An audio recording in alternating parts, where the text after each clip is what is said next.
Alright, welcome to the first episode of Real Talk with Cena. Today we're going to talk about what I've hinted to before, and I'm sure Hoopla will be happy now because I said the first Real Talk episode would be about me finding my family on my father's side, or I should say my cousin from my father's side finding me. So let me kind of get into it a little bit, and we're going to discuss it, and I'm going to tell you just how Facebook actually works. Ever since I became a reviewer and I hooked up with Rock Gamer, I was told, go to Facebook and sign up for an account. And I went to Facebook, I signed up for an account back when it was the old format, and I didn't like it. The other thing was, I'm like, man, I'm all over the place as it is. I already got a MySpace, which I came to MySpace by way of a thing that used to be very popular called LiveJournal. And I'm like, how many of these social network things do I need? So last year, I set up this Facebook account, and it just sat there. Well, it came time for January the 20th, the presidential inauguration, and there was a lot of things that was going to be going on with Facebook. Facebook was taking place in history. You can watch the whole inauguration online. You can update your status to save time. So I said, fine, I want to do this. But all I was going to do is just go in there. Since I already had the account, I wasn't going to put no pictures up, nothing like that. I was just going to go there. And just hang out and do the making history thing with the whole Obama inauguration, and that was it. Some start saying, why don't you put a picture up there? And why don't you fill out a little bit of information and see who's on here? So I did. I put a picture you still see up there now, put the picture up there. Then I went and I put in my information. I just put David McClan, where I was from, what I did, Rock Gamer, and I said, all right, that's cool. Then I said, well, maybe since I'm already here, let me see if I can find some old friends of mine. My bandmates. If you guys go look in my friends section, just about all of them is there. You should see Ben, you should see Amy, you should see Paul, Sakura, Paul Mobley, you should see Jill, you should see Shelly, you should see a lot of other people. These are guys that I was in a band with called Voices of One Vision back when I was 18 and 19 years of age. And I said, well, let me find them and see if they're all on here. Miraculously, they all was here. Now, since we've all graduated and moved on, we all got families and married, just about all of us, and we moved to different states, so this was a good way. Found them. So I'm like, cool, this is great, found my friends, I have a reason to stay here, so I further updated my page.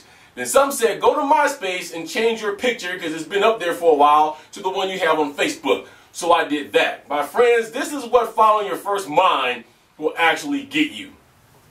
So I watched the whole inauguration. It was great. The whole entire day was the bomb. And then January 21st came around, and an email came through on my email account that said, Robin Serrano left me an email message. So I looked at my wife and I said, who's Robin Serrano? Because I'm like, I just signed up for Facebook. I don't have any clue why people was writing me on this thing. So let me go check it out. So I opened up this email, and the email from my cousin started asking me who I was. It asked me if I knew who Raymond McClan was. She told me that Raymond McClan was her uncle. She told me the name of her parents. She told me the name of her grandmother. And she asked me what the name of my mother was, to paraphrase. Or asked me if my mom's name was Terry, to paraphrase, okay? So I started freaking out.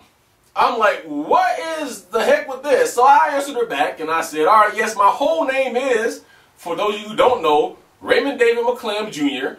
I told her that I do have a grandmother by the name of Ivy Dale McClam, who was my father's mother. I also told her that my father is Raymond D. McClam Sr. And I told her that she was right, that my mother's name was Terry. I then proceeded to ask her, did she know me? Or did she think we were related?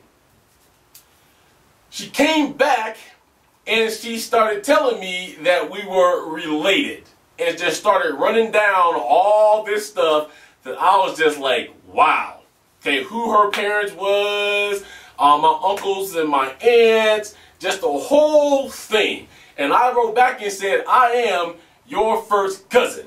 For one, people, you cannot imagine how that felt, first of all, because the cousin that wrote me, whose name is Robin, wasn't even alive at the time when me and my mom was back in New Jersey with my dad when I was a kid.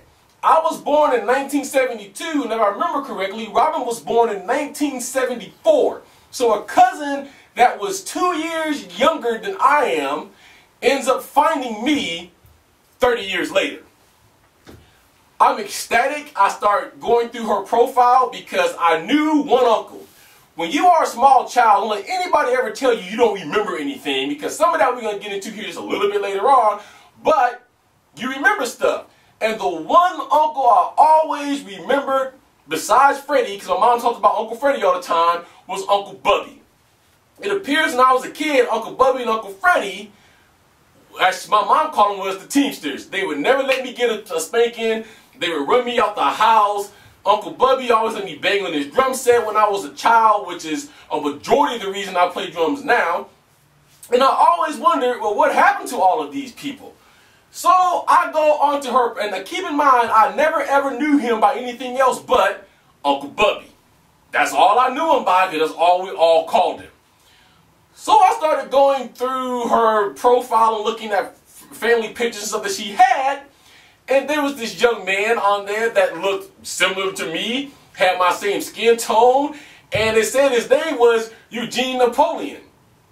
And he had this.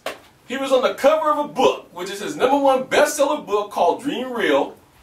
And it's about his life as well as being a sports agent and tips to young kids about what to do if you want to get in sports, how to go about it. So I'm like, all right, let me write him. So I wrote him, and I asked him, are you my Uncle Bubby? Told him who I was, told him Robin found me, and he writes back and goes, yeah, I'm your Uncle Bubby. Eugene Napoleon is his real name. Now it starts to settle in when I'm finding out. I don't only find that out, I find out that I've been watching my uncle for a number of years.